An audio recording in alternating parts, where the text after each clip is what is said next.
경제 파워 곽수종의 생생경제.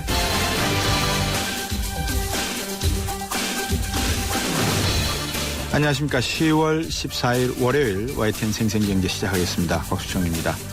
YTN 라디오가 이 가을을 맞아서 새롭게 단장을 했습니다. 곽수종의 생생경제도 가을 개편에 맞춰서 좀 더 친절한 경제 정보를 전해드리고자 새로운 코너들을 준비했습니다. 많은 분들이 요즘 궁금해하시는 은퇴 후의 삶, 음식을 통해 풀어보는 경제 이야기, 경제신문 좀 더 쉽게 읽어보기 등 다채로운 정보들이 가득하게 채워져 있으니까요. 여러분들 많은 청취 바라겠습니다. 오늘부터 국정감사가 시작됐죠. 경제와 관련된 현안들이 쏟아져 나올 것으로 예상이 됩니다. 2부 경제핫 이슈 시간에는요. 이 산업통상자원부 산하의 12개 에너지 공기업의 부채에 대한 문제가 국감에서 제기됐습니다. 에너지 공기업의 투자 손실로 부채 규모가 눈덩이처럼 불어나면서 매년 내는 금융이자만 해도 3조 7천억 원이라고 합니다. 부채가 아니고요. 이자입니다. 빚더미에 앉게 된 공기업의 이명과 해결 방안에 대해서 논의해보는 시간 준비했습니다. 3부에서는 기초연금을 국민연금과 연계하겠다는 기초연금안 발표되었죠. 국민연금 가입자들 손해 문제에 대한 논란이 계속되고 있습니다. 국민연금 탈퇴하는 사람들의 수가 급증하고 있다는데 이 내용 역시 3부 경제핫 이슈 시간에서 다뤄보겠습니다. 생생경제는 다음 달 2일까지 실시되는 국정감사에 대한 정보를 여러분께 함께 전달해 드리겠습니다. 곽수종의 YTN 생생경제 1부 시작합니다.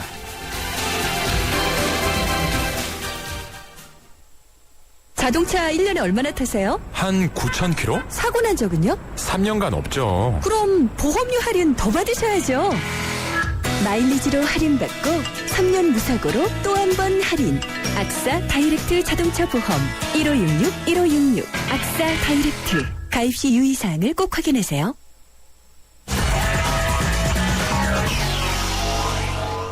네, 오늘 증시 상황 SK증권 본사영업부의 김춘석 부장과 함께 이야기 나눠보겠습니다. 안녕하세요. 네, 안녕하십니까. 오늘 우리 증시가 주가 지수가 2020 4포인트 정도, 5포인트 정도 빠졌네요. 네, 그렇습니다. 4.6포인트 정도 빠졌습니다. 네. 배경이 뭡니까? 일단은 기관의 매도세라고 보셔야 될 것 같습니다. 네. 오늘도 역시 외국인들은 매수가 들어왔는데요. 거의 2천억 가까이, 1,960억 정도 매수가 들어왔습니다. 네, 지난 금요일 날 기관이 한 1,000억 정도 매수가 들어와서 오늘은 땅끌이 매수 정도를 기대를 했었는데, 네. 여전히 투신권을 중심으로 해서 매도사가 나오면서 대형주 쪽의 매도가 좀 나왔고요. 특히 이제 기아차 같은 경우는 외국인 매도가 좀 나오기 시작을 했습니다. 네. 주가가 좀 흘러내리는 그런 면이 있고, SK 하이닉스 같은 경우는 거꾸로 기관 매도가 나오는 그런 모습도 보이고 있습니다. 지금 현대차도 그렇고 삼성전자도 그렇고, 현대차는 오늘 좀 많이 빠졌고 삼성전자도 오늘은 조금은 올랐죠? 마지막에 좀 밀렸습니다. 마지막에 밀렸습니다. 빠졌습니다. 네. 예. 그 외국인들이 계속 사고 있다는 이거를 전에 제 시간에서 몇 번 언급을 했습니다만 어떻게 받아들여야 되는 겁니까? 말씀드린 것처럼 일단은 적정 주가가 아직 안 됐다라고 일단 받아들여야 될 것 같고요. 가장 중요한 부분 자체는 계속해서 말씀드려 왔지만 신흥시장 쪽에서 특별하게 갈 만한 데가 없다는 부분이 우리나라 시장을 작용하고 있고요. 그리고 네. 우리나라 시장에서는 어찌됐든 삼성전자라든지 대형 우량주 일단 빼놓고 갈 수 없기 때문에 그런 부분 때문에 나온다고 일단 보셔야 될 것 같습니다. 그리고 또 하나는 어찌됐든 지금 기관의 매도세가 계속 나오고 있지 않습니까? 네. 그러다 보니까 그 물량 자체를 일단은 좀 쉽게 보고 있는 것 같습니다. 거기다가 환차익까지도 일단 노려볼 수 있기 때문에 네. 그런 부분들이 외국인 자금들도 불러들이고 있는 거 아닌가 그런 생각을 해봤습니다. 이게 내년 정도에 한꺼번에 빠져나갈 가능성은 없었겠습니까? 지금 여러 가지 부분으로 봐가지고는 그런 가능성은 조금 낮다 이렇게 보시면 될 것 같습니다. 예. 그러냐면 지금 어느 한 종목이라든가 어느 한 종목군으로만 돈이 들어온다면은 그런 우려가 나타날 수 있는데 지금 시장 전반적으로 들어오고 있는 그런 모습을 보이고 있는 상태고요. 네. 오늘 같은 경우는 금융주 쪽으로도 또 매수가 들어오는 모습을 보이고 있습니다. 그러니까 전방위적으로 들어온다는 걸로 봐가지고는 이게 일거에 빠져나갈 확률은 적다 이렇게 보셔야 될 것 같고요. 물론 이게 전반적으로 우리 경제가 확 안 좋아진다거나 아니면 글로벌적인 어떤 리스크가 터진다면 모를까 그전에는 그런 위험성은 적다고 보시는 게 맞을 것 같습니다. 네. 요즘 우리 경제의 방향이 어떻게 보이세요? 왜냐 그러면 지금 미국에서 부채 상한선 그리고 샷다운 양적 완화 축소 이야기가 계속되고 있고 유럽 쪽에서는 이탈리아의 어떤 연정의 문제점 그다음에 독일 메르켈 총리가 총선에서 이기고 난 다음에 새로운 어떤 정책이 나오지 않고 있는 상황, 그리고 중국에서는 조용한 듯 하지만 저 흘러가는 양쯔강 물밑은 얼마나 빠른 물살이 흘러가고 있을까 궁금해하는 것들 도대체 뭘까요? 일단은 이제 그 지저 효과를 일단 보셔야 될 것 같습니다. 네. 아시는 것처럼 워낙 앞에 안 좋았었기 때문에 뭐 더 안 좋아질 일이 있을 것이냐라는 그런 부분이 있을 것 같고요. 네. 근데 사실 미국 같은 경우도 일단 뭐 뎁실링 같은 경우 사실은 큰 문제 아니겠습니까? 많은 뭐 이게 그렇게 가겠느냐라고 지금 생각들 하고 있는 거 아니겠습니까? 예. 결국 미국 내에서도 자꾸 이제 국민들의 이제 그 불만이 터져나오고 있죠. 예. 근데 그런 부분 자체가 긍정적으로 해결이 될 것이라 일단 보고 있는 자체고요. 그리고 사실 그게 만약 그렇지 않다고 보게 되면은 이제 아니 뭐 글로벌적으로 진짜 공황 사태가 올 수밖에 없는 상태이기 때문에 그렇게는 가지 않을 것이라는 그런 생각을 가지고 있는 것 같습니다. 예. 다만 이제 우리 시장으로 돌아와서 보게 되면 조금 안타까운 점이 뭐냐면 경제가 전반적으로 잘 돌아가는 부분이 아니고요. 예. 일부 섹터만 돌아간다는 좀 문제가 되겠죠. 예를 들어서 예. 뭐 삼성전자나 SK 하이닉스 같은 반도체 쪽하고 그다음에 자동차 쪽 이 정도만 잘 굴러가고 있고 예. 나머지 부분이 조금 안 좋다는 게 좀 어떤 그런 부분이 있는 것 같습니다. 그래서 시장이 전반적으로 좋아지려고 한다면 경제가 전반적으로 선순환이 돼야 되는데 아직까지 그런 모습을 안 보이고 있다는 부분이 네. 좀 안타까운 부분이고 다만 지금 보게 되면 이번 주 금요일 날에 이제 중국이 3, 4분기 GDP 발표가 나오는 날 아니겠습니까? 근데 예상률이 7.5%, 2, 4분기 7.5% 정도였었는데, 예. 3, 4분기 예상률은 한 7.8% 정도 예상을 하고 있습니다. 예.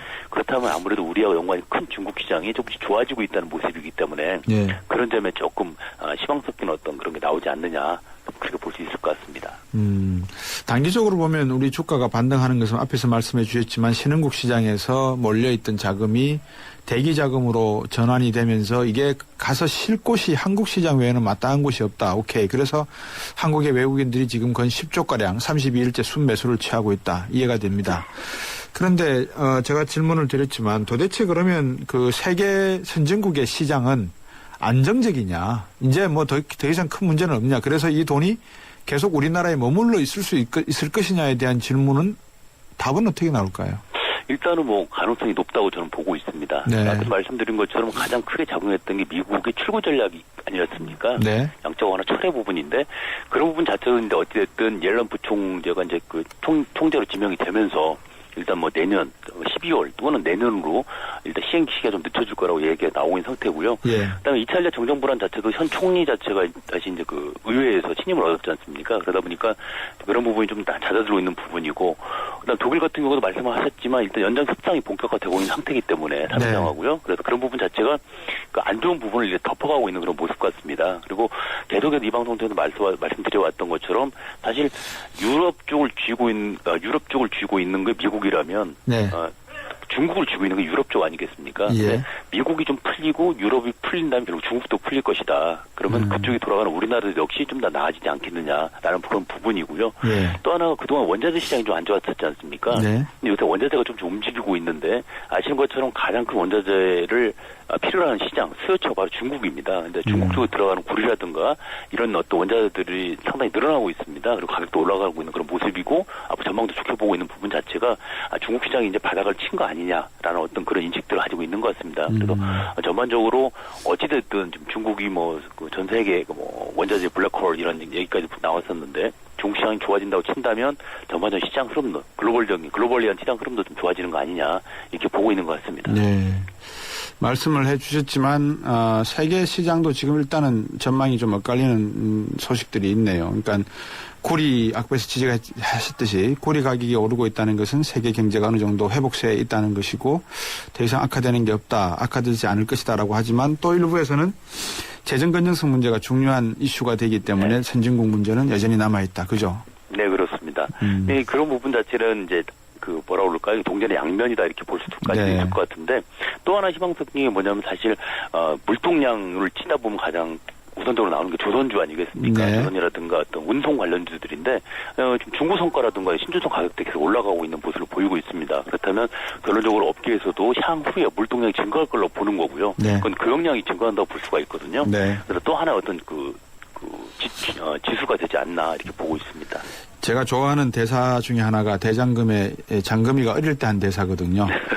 제 입에서 홍시 맛이 나는데 저더러 왜 홍시 맛이 나냐 그러면 제가 대답을 어떻게 합니까? 라는 건데 글쎄요. 지켜봐야 되겠습니다. 오늘 말씀 잘 들었습니다. 네, 감사합니다. SK증권 본사영업부의 김춘석 부장이었습니다.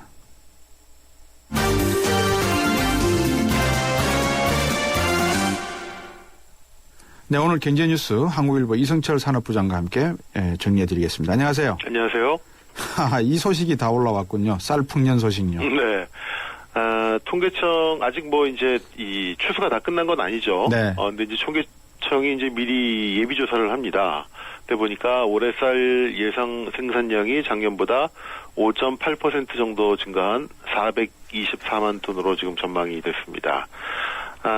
대체로 수요 추정량, 국민들이 소비하는 쌀 소비량의 추정량이 4만 19톤 정도니까요. 네. 한 5만 톤 정도, 419만 톤. 419만 톤. 네네. 그러니까 공급이 424만 톤, 수요가 419만 톤. 그러니까 한 5만 톤 정도 살짝 남는. 네. 그러니까 수급 균형 상태라고 이제 보시면 될 것 같습니다. 예. 국민 한 사람이 쌀밥 소비량이 67.3kg라고 합니다. 그러니까 한 가마가 채 안 되는 거죠. 그러네요. 예전에는 뭐 한 100kg 이상 간 적도 있었는데 이제 자꾸 이제 그 쌀 소비량은 줄고 예. 다른 밀가루라든가 인스턴트 식품이라든가 식생활 습관이 바뀌니까요. 네, 이렇게 바뀌게 됐는데 풍작이라고 얘기할 수 있는 건 벼 재배 면적은 작년보다 한 2%가 줄었습니다. 네. 그런데 그럼에도 불구하고 단위 면적당 생산량이 한 8% 가까이 증가를 했기 때문에 네. 전체 생산량은 작년보다 5.8% 늘어났다. 그러니까 생산성이 좋아진 측면도 있을 것이고 특히 네. 이제 쌀 같은 경우는 이 추수 직전 8, 9월 날씨가 굉장히 중요하다고 그러더라고요. 예. 그때 이제 일조량이 많고 그렇죠. 그렇게 되면 쌀이 이제 이 벼가 그야말로 아주 그 실하게 익는 네. 거가 되겠죠. 예. 그래서 올해가 이제 그런 상태라고 그러는데 이 국내 생산 쌀만 놓고 본다면은 균형이라고 볼 수가 있지만 우리는 지금 의무적으로 쌀을 수입해야 되는 나라 아니겠습니까? 그렇죠. 쌀 개방을 그 의무 수입 방식으로 예. MMA라고 그래가지고 의무적으로 1년에 몇만 톤은 꼭 수입해야 되는 그런 형태를 취했기 때문에 어쨌든 쌀은 또 남아날 것으로 보입니다. 그래서 정부도 지금 한 37만 톤 가량을 사들여가지고 산지 쌀값을 안정시키겠다 그러는데 네.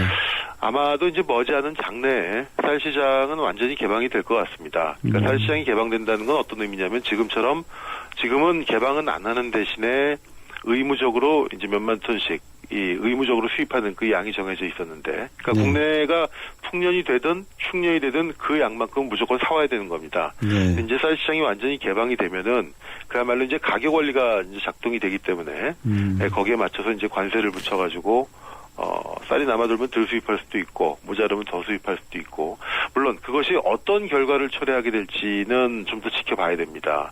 농민단체라든가 이쪽에서는 쌀 시장 완전 개방에 대해서 여전히 반대하는 입장을 보이고 있고 정부는 오히려 지금과 같은 의무 수입 물량 방식의 개방이 이 쌀의 공급을 남아돌게 만들어서 쌀값을 왜곡하는 측면이 있다고 하는데 아마 그 논의도 본격적으로 아마 시작이 될 것으로 보입니다. 네.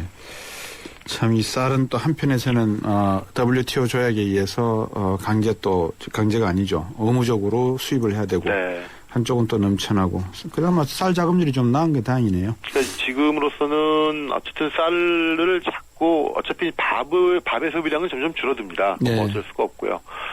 쌀을 좀 가공식품화해가지고 자꾸 이제 식품을 만들어야 되겠죠. 자, 그런 와중에 또 기농 가구가 증가한다는 소식도 있습니다. 네, 이건 뭐 이제 복합적인 이유일 겁니다. 아마 고령화 시대 또 이 베이비 부모들의 은퇴 이런 거 하면서 이제 고향에 내려가서 농사 짓고 싶다라고 하시는 분들, 뭐 입버릇처럼 하시는 분들도 많지만 네. 실제로 실행에 옮기시는 분들도 굉장히 많습니다. 도시에서 농촌으로 이주하는 가구가 지금 2년 연속 10,000 가구를 넘어섰다고 합니다. 통계청 국정감사 자료를 보면은 작년에 귀농 가구 수가 사상 최대인 11,220 가구로 집계가 됐다고 합니다. 네. 귀농 가구는 2001년만 하더라도 이제 880가구밖에 안 됐는데 꾸준히 늘어가지고 2010년에는 4,000 가구를 넘어섰고 2011년부터 아주 급격하게 늘었습니다. 예. 1,500가구, 그다음에 2012년에는 11,200가구. 아마 이제 경제가 어렵고 말씀드린 것처럼 또 조기 퇴직, 조기 은퇴, 베이비 부모들의 이 은퇴 문제, 고령화 문제 이런 게 이제 맞물려서 많이들 귀향하시는 분들도 있는데 사실 뭐 노후에 좋은 선택이라고 보여집니다. 다만 주변에 보면은 제 가까운 분도 귀농을 하셨다가 실패하신 분이 있습니다. 네. 그러니까 어떤 전원 생활이라든가 낭만적인 어떤 생각만 가지고 귀농을 할 문제는 분명히 아닌 것 같고요. 네. 거기 내려가는 순간 그때부터는 또 하나의 생활이 시작이 되기 때문에 네. 아마 철저한 준비가 있어야 될 것이고 정부도 은근히 이제 귀농을 장려하는 입장인데 그걸 위해서는 정부도 좀 귀농에 대한 충분한 가이드라든가 또 컨설팅이라든가 이런 것들이 같이 병행이 되어야 될 것 같습니다. 상당히 귀농이라는 게 낭만적으로 들릴지는 모르겠습니다만 현실적으로 귀농을 하시는 분들은 낭만적이지 않을 수가 있겠네요. 힘들죠. 네. 굉장히 힘듭니다. 그 농사 짓는다는 게 사실 아무리 뭐 어릴 때 시골에서 컸다 하더라도 예. 그거는 생각만큼 쉬운 게 아니고요. 그럼요. 예. 자, 이 보육하고 양육하고 이게 수당을 정부에서 지급하는 걸로 알고 있는데 두 개 다 받을 수 있습니까? 안 됩니다. 올해부터 정부가 0세에서 5세까지의 아이 가정에는 보육료를 주던 뭐 양육료를 주던 하나의 수당을 주는 방식을 택하고 있는데 복수 지급은 안 됩니다. 네. 근데 지금 이제 시스템 같은 게 제대로 안 돼 있어가지고 둘 다 받는 그런 경우도 적지 않은 것으로 나왔다고 합니다. 예. 보건복지위원회 국감 자료인데요. 이것도 지난 3월부터 6월까지 이 보육료와 양육수당 중복 수령 사례가 4,342건으로 집계가 됐다고 합니다. 이게 시스템이 지금 나눠져 있어서 그렇게 돼 있는 건데 이제 양육수당을 관리하는 시스템이 따로 있고 보육료를 지급하는 수당이 또 이 시스템이 따로 있고 네. 또 유아들의 학비 지급 시스템이 또 따로 무려 3원화가 돼 있다고 합니다. 그러니까 요 단계에서 예를 들어서 어느 단계로 넘어가는데 한쪽에선 처리가 늦어지고 이쪽에 편입이 되면은 자연히 중복 지급의 사례가 이제 발생하게 되는 거거든요. 네. 이걸 뭐 악의적으로 학부모들이 했다고 보기는 어려울 것 같고 네. 다분히 시스템의 문제인데 이제 바로 이런 부분들이 이제 앞으로 여러 가지 이제 복지 혜택들이 확대가 될 것이고 네. 이것은 비단 아이들에 대한 보육 양육료뿐 아니라 뭐 여러 가지 실업수당 문제라든가 또 기초노령연금 문제라든가 노후수당 문제라든가 여러 가지 형태의 이 복지와 관련된 시스템이 있을 텐데 우리가 늘 지금 이번에도 기초연금 파동에서 겪었던 것이 늘 봉착하는 문제가 재정 부족 아니겠습니까? 재정 부족은 근본적으로 재원 대책을 마련을 해야 되겠습니다만 이런 식으로 야금야금 조금씩 새 나가는 것을 확실하게 틀어막을 수만 있더라도 네. 상당한 정도의 이 복지 재원에는 힘을 버틸 수 있는 부분들이 있을 겁니다. 네. 그러니까 큰 틀에서의 어떤 증세 논쟁이라든가 복지 논쟁도 필요하지만 이런 아주 마이크로한 미시적인 분야에서의 누수 방지 이런 것들이 굉장히 절실하다고 보여집니다. 한 20초 정도 남았는데 관광경찰이 출범한다는 게 무슨 소식입니까? 예, 외국인 관광객들이 국내에 오셔서 여러 가지 바가지 요금이라든가 예. 또 이제 택시 뭐 이 불법 콜밴 영업 이런 것들이 있는데 예. 이런 것들을 겪게 되는데 이런 것들을 전담하는 관광경찰이 16일부터 활동을 하게 된다고 합니다. 네. 그래서 이분들은 경찰들로 이제 구성이 되는데 오로지 관광객들의 어떤 불편, 바가지 행태 이런 것들만 집중 단속을 한다니까 네. 상당히 어쨌든 관광문화 정책에는 도움이 될 것으로 보여집니다. 네. 오늘 소식 잘 들었습니다. 고맙습니다. 네. 한국일보 이성철 산업부장이었습니다. 골든타임이 시작된다. 노후 준비와 골드바의 행운을 동시에 해피에이지 100 이벤트. 세제 혜택은 물론 연령 제한 없는 현대에이블 신연금 저축펀드에 가입하고 상품권과 골드바의 행운을 잡아라. 12월 31일까지 홈페이지 참조. 에이버 현대증권. 투자 손실에 유의하세요. 네, 피자헛입니다. 저기요, 고기 피자랑 새우 피자랑 뭐가 더 맛있어요? 둘 다 맛있습니다, 고객님. 그래도 뭐가 더 잘 나가요? 솔직하게. 둘 다 잘 나갑니다. 왜냐하면 더블박스. 박스는 하나, 피자는 두 가지. 25,000원. 1588-5588 피자헛. 더블 박스 주세요. 서민들 경제는 좀처럼 나아지는 걸 체감할 수 없는데 주식시장은 외국인들이 들어오고 있다. 어떻게 해석을 해야 될까요? 말씀 나눠봤었고요. 말을 타고 관광경찰을 하게 되면 좀 더 도시가 아름다워질까요? 어떻습니까? 자, 관광산업도 장려를 해야 되겠습니다. 지금까지 생생경제 1부 함께 하셨고 2부에서 뵙겠습니다. 2013 가요계 최대 이슈. 대한민국의 살아있는 전설 가왕 조용필. 그가 돌아온다. 음악으로 대중의 정서와 공감을 이루며 함께 호흡하는 무대 위의 거인 조용필. 2013년 하반기 최고의 공연 조용필 전국 투어 콘서트 헬로가 일산, 광주, 창원에서 펼쳐집니다. 티켓 예매는 인터파크 1544-1555. 우리 동네가 활짝, 우리 모두가 활짝. 도시 한가운데 안 쓰던 공간을 활용해서 짓는 친환경 복합주거타운 행복주택이 찾아갑니다. 직장은 훨씬 가까워지고 신혼부부나 대학생에겐 집값 부담이 줄어들고 모두가 신나고 활기찬 우리 동네. 기대하세요. 당신의 가장 가까운 곳으로 행복주택이 찾아옵니다.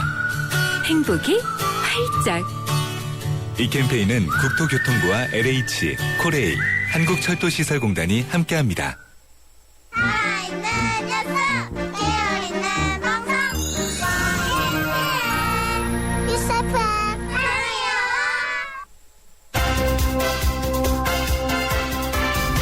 문제는 경제다.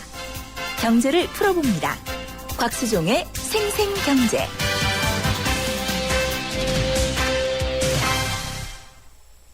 세상의 베이스가 되다 포스코 협찬으로 곽수종의 YTN 생생경제 2부 시작하겠습니다. 문제는 경제다. 그죠? 경제가 문제죠. 경제가 좋으면은 모든 문제가 다 풀릴 것 같지 않습니까? 여러분들께서 생생경제에 참여하십시오. YTN 라디오의 새로운 애플리케이션 예스를 다운로드 받으시고 참여하셔도 되고요. 실시간입니다. 또 단문 50원, 장문 100원이 부과됩니다.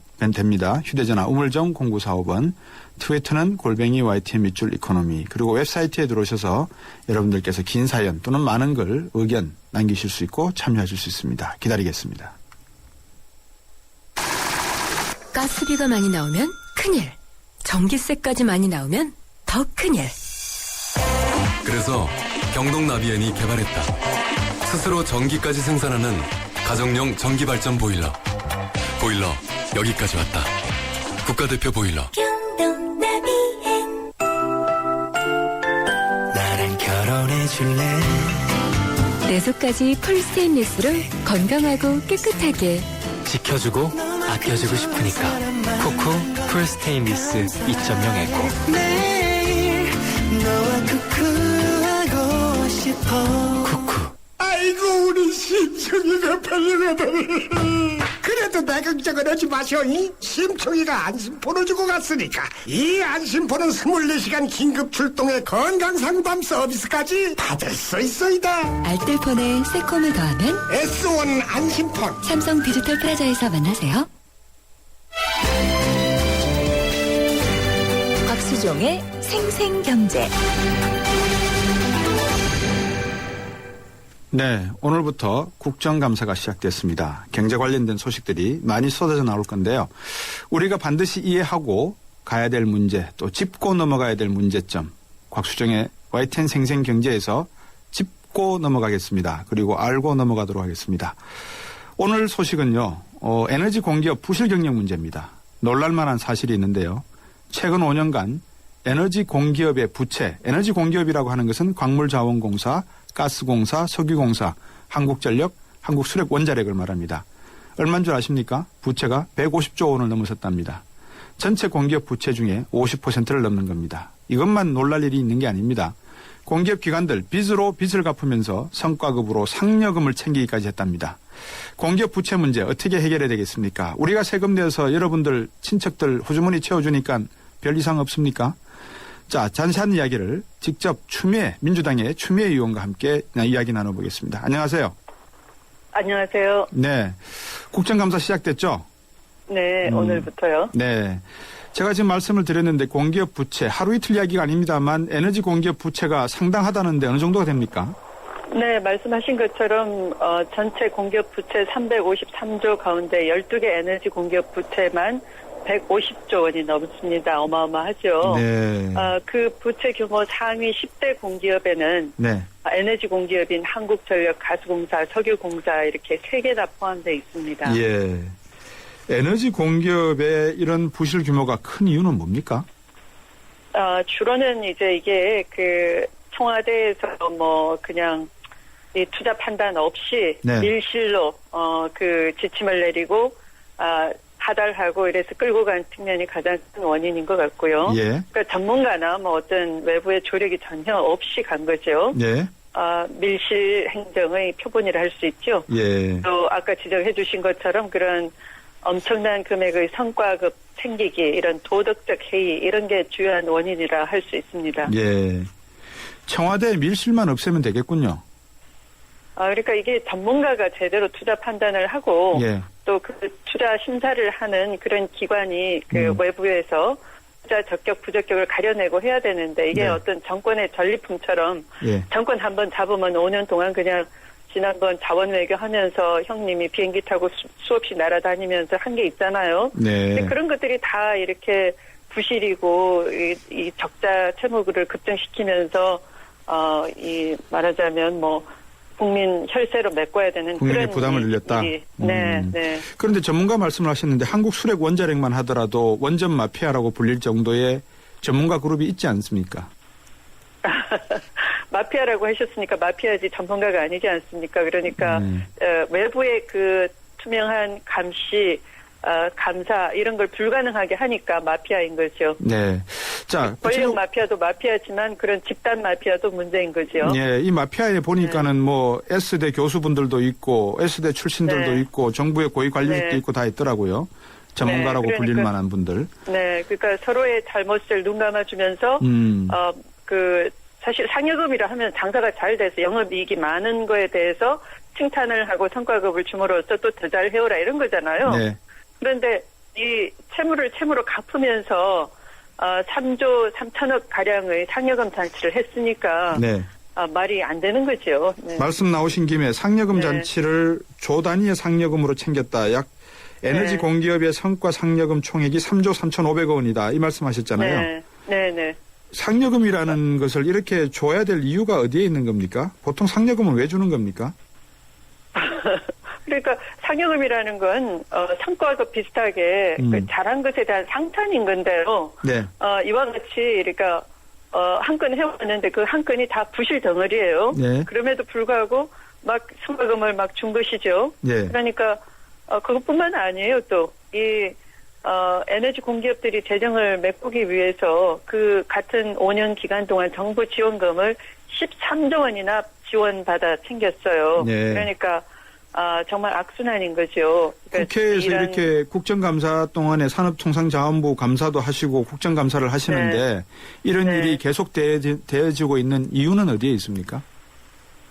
이게 이제 가장 크게는 그 에너지 관련 이런 공기업들에 대해서는 네. 그 투자 판단이 적격한지 아닌지가 그러니까 다음 정권이 돼야지만 제대로 알 수 있는 겁니다. 그 정권 안에 이루어진 것들은 볼 수가 없는 구조인 거죠. 그러니까 청와대 밀실 그러니까 정치적인 산물인 거죠.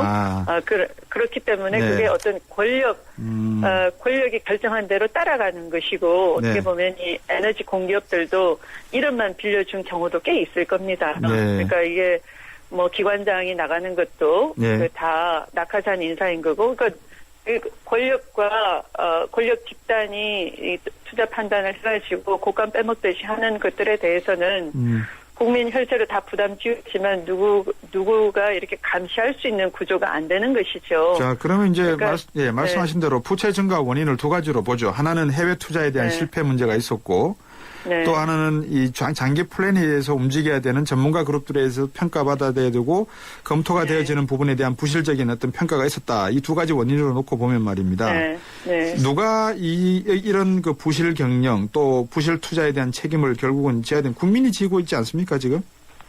최종적으로는 국민 부담, 그러니까 국민이 다 닦아줘야 되는, 밑을 닦아줘야 되는 상태가 돼버렸는데, 네. 이건 전방위적인 감사가 필요하다라고 보고요. 네. 그 다음에 이게 부채 덩어리인데도 사실은 성공했다라고 또 속인 것도 굉장히 많이 있어요. 예를 들면요?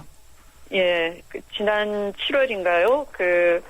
석유공사가 예. 다나라는 예. 그 회사를 4조 원을 주고 인수를 해가지고 예. 이게 아주 이익이 발생하는 예. 그런 것이다라고 했어요. 예. 근데 그게 아니고 이건 그냥 깡통 아파트에 비교될 만한 거예요. 네. 그러니까 이 다나의 손익분기 수익률이 네. 한 6%인데 네. 원래 원래대로 이 정도 4조 이상을 투자했으면 네. 8.3%의 분기 수익률이 계산돼야지만 투자를 적합하다고 보고 덤빌 수 있는 건데 그러니까 애초부터 6%면 시간이 갈수록 손실이 쌓인다라는 얘기거든요. 원금 회수를 못하는 거거든요. 그럼에도 불구하고 이걸 투자를 해서 인수를 하고 우리 언론에다가는 이거는 정말 이건 황금알을 낳는 거위라는 식으로 그렇게 홍보를 한 것이죠. 네. 시간이 가면 여기도 결국은 투자 수익률을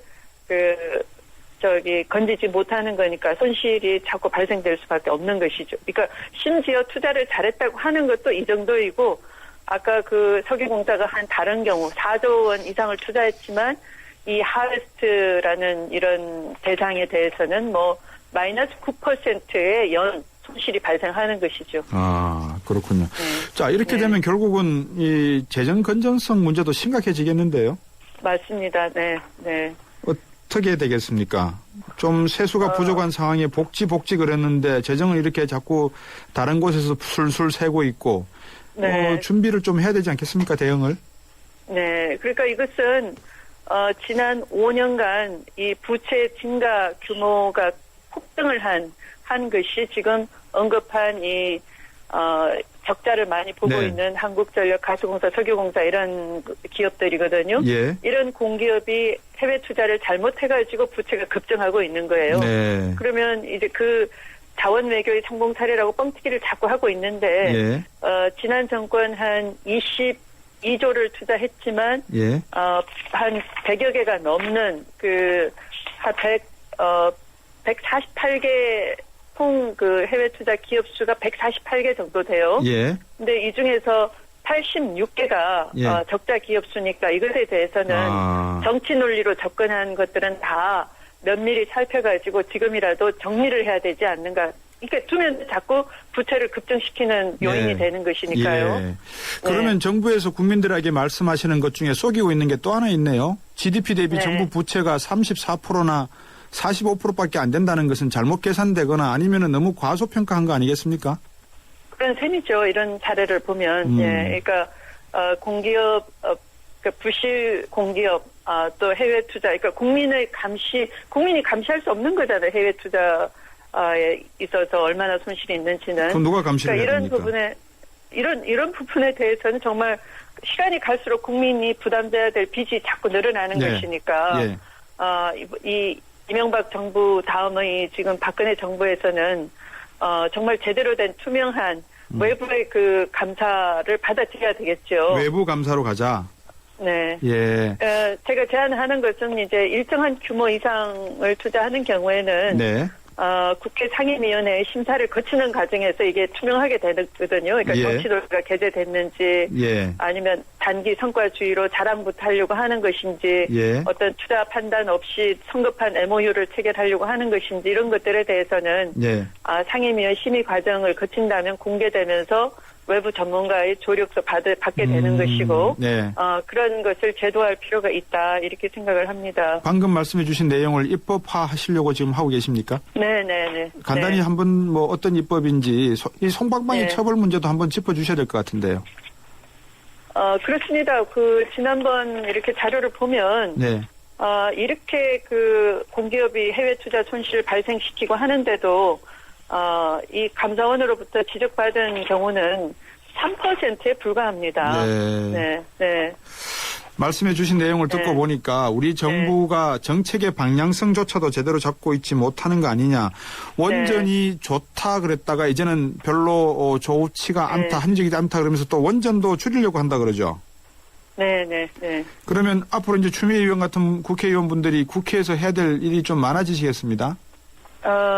이제 정권의 어떤 전리품처럼 해외 투자를 국민 혈세를 곡간 빼먹듯이 하는 그런 관행을 우선 근절하는 것이 선행이 돼야 되겠고요.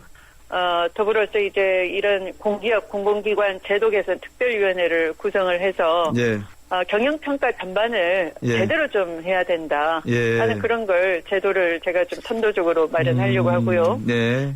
또 이게 투자 판단을 하면서 4조 정도를 국민 혈세 가지고 해외 투자를 하면서 전혀 외부의 어떤 그 투자 전문가가 조력을 하거나 조언을 하는 그런 게 없어요. 네. 그래서 이 국회가 이 공공기관의 그 경영평가위원을 추천을 임명할 수 있도록 하자. 예. 그런 걸 제가 좀 그 전문성을 좀 투입할 수 있는 그런 제도를 좀 제안할까 합니다. 예.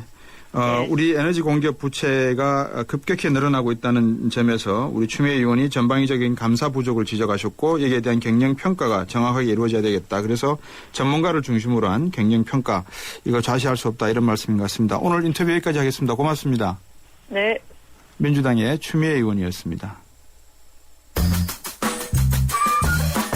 곽수종의 생생경제를 다양하게 만나는 방법. YTN 라디오 앱 예스와 YTN 라디오 웹사이트, 팟캐스트를 통해서 실시간 청취와 다시 듣기가 가능합니다. 언제 어디서나 손쉽게 만날 수 있는 곽수종의 생생경제. 참 좋다.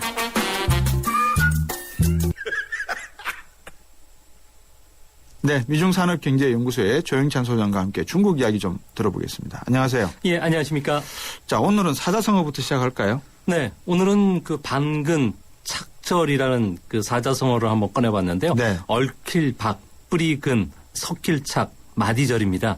얽히고 설켜서 해결하기 어렵다는 말인데요. 네. 중국 같은 경우에는 지금 체제의 구조적인 모순으로 인해서 뭐 과잉 투자, 생산 과잉, 주택 투기라는 그 세 가지 거품이 형성이 되어 있습니다. 네. 이 때문에 주택 거품 붕괴 위험도 높아지고 있고요. 지방정부 채무 위험, 금융 위험이라는 3대 위험이 지금 안고 있기 때문에 뭐 중국 정부 입장에서는 정치 개혁이라든지 경제 개혁뿐만 아니라 산업 구조 조정 그리고 은행권의 부실 채권 처리 문제 등을 늦춰서는 안 된 상황입니다. 이 네. 때문에 아무래도 중국 정부는 경착륙 위험을 낮추기 위해서 경제 지표가 좋게 나오면은 앞으로 강도 높은 구조조정에 들어가지 않을까 보여집니다.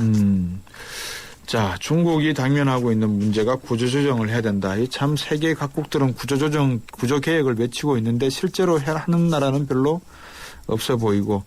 자, 중국 자세한 소식 한번 들어보겠습니다. 세관총서라고 하면 우리나라 관세청입니까? 네, 관세청에 해당이 되는데요. 네. 여기서 9월달 무역 통계가 토요일날 발표가 됐습니다. 그렇습니까? 수출 같은 경우에는 당초 예상이 한 5% 증가할 거로 봤는데 3개월 만에 마이너스로 지금 돌아섰습니다. 네. 마이너스 0.3%가 됐는데요. 세계가 깜짝 놀랐던 거죠. 왜 이런 현상이 나타난 거 아니? 작년 9월달에 홍콩에 허위 수출로 해서 수출이 좀 부풀려져 있었습니다. 예. 이 때문에 역기조 효과가 나타난 거고요. 최근에 그 위엔화 절상 속도가 빨라지면서 중국 기업들의 수출 경쟁력도 악화되고 있고요. 네. 또 작년보다 추석이 좀 일찍 찾아오면서 조업 일수가 좀 줄어든 것도 이런 감소의 원인이 됐던 것으로 보여집니다. 네. 좀 다행스러운 것은 중국의 9월 수입이 7% 넘게 증가를 했는데요. 이제 기업들이 재고를 쌓기 시작하면서 에너지라든지 자원성 제품을 조금씩 수입하고 있기 때문에 그렇습니다.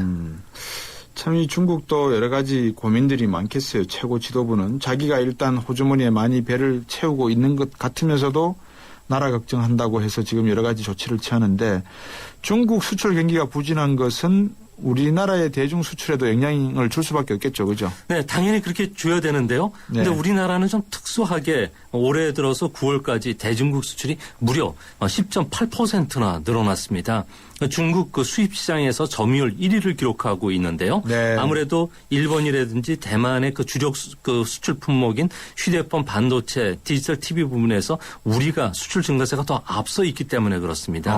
자, 앞으로 중국과 관련된 수출은 내년 초까지는 계속 좋아질 거로 보여지는데요. 예. 이는 그 중국의 수출 경기 선행 지표라고 할 수 있는 신규 수출 수주 지수가 계속 올라가고 있고요. 네. 또한 중국이 수출 산업 고도화 정책에 따라서 우리나라 부품 수요가 조금씩 더 늘어나고 있습니다. 예. 이뿐만 아니라 신용 도시화라든지 사물 인터넷 같은 여러 가지 정책들이 도입되면서 중국의 내수 시장이 커지고 있고요. 특히 그 서안의 삼성 반도체 공장뿐만 아니라 무안의 SK의 그 에틸렌 공장 같은 대규모 투자들이 벌어지기 때문에 네. 이거와 관련된 그 장비 수출이 늘기 때문에 내년 초까지는 계속 중국 수출을 한번 두 자릿수를 유지하지 않을까 보입니다. 모처럼 듣는 낙관적인 전망인데 글쎄요. 그렇게 될까 기대는 해보겠습니다만 자 오늘 오전에 또 중국 물가지수가 발표됐습니다. 네, 그렇습니다. 9월달 소비자 물가지수는 당초 조금 높아질 거로 예상이 됐는데요. 중추절이라든지 국경절 연휴 때문에 당연히 식품 가격이 올라갈 수밖에 없기 때문에 네. 3.1%까지 상승을 했습니다. 좀 내용을 좀 들여다보니까요. 폭우로 인해서 채소 가격이 무려 18.9%나 뛰었고요. 돼지고기 같은 경우에도 중국인들이 워낙 좋아하는데 5.9% 올랐습니다. 식품이 전체 소비자 물가지수의 30%를 차지하기 때문에 식품이 물가를 좀 끌어올리는 그런 모습인데요. 이제 문제는 앞으로 계절적인 영향으로 인해서 부동산이나 의류 가격이 4분기에는 상승하게 됩니다.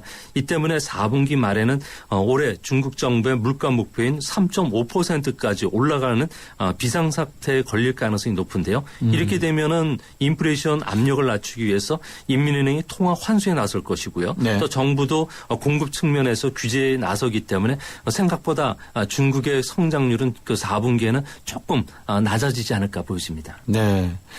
자, 중국의 경제를 놓고 연착륙이냐 경착륙이냐 말이 아직도 있는데 저는 개인적으로 중국은 언젠가는 한번 딱꼭질을 한다는 그 이론을 저는 계속 가져가고 있습니다만 어떻습니까? 어떻게 보세요? 네, 딱꼭질 하는 거는 제가 보건 2017년 정도가 이후에나 가능하고요. 네. 그 이전에는 중국 경제는 좀 연착륙하지 않을까 보여집니다. 네. 중국 경제는 지금 4가지 큰 전환에 직면하고 있는데요. 첫 번째로는 고도 성장에서 이제 안정 성장 단계로 전환돼 있는 상태입니다. 예전에는 2자릿수 성장이었지만 지금은 7%대, 앞으로 몇 년 뒤에는 인구 감소로 4.5%의 그 저성장 시대에 진입할 것으로 보여지고요. 네. 또 한 가지는 중국이 이제 소비 주도형 성장으로 전환을 해야 되는 상황입니다.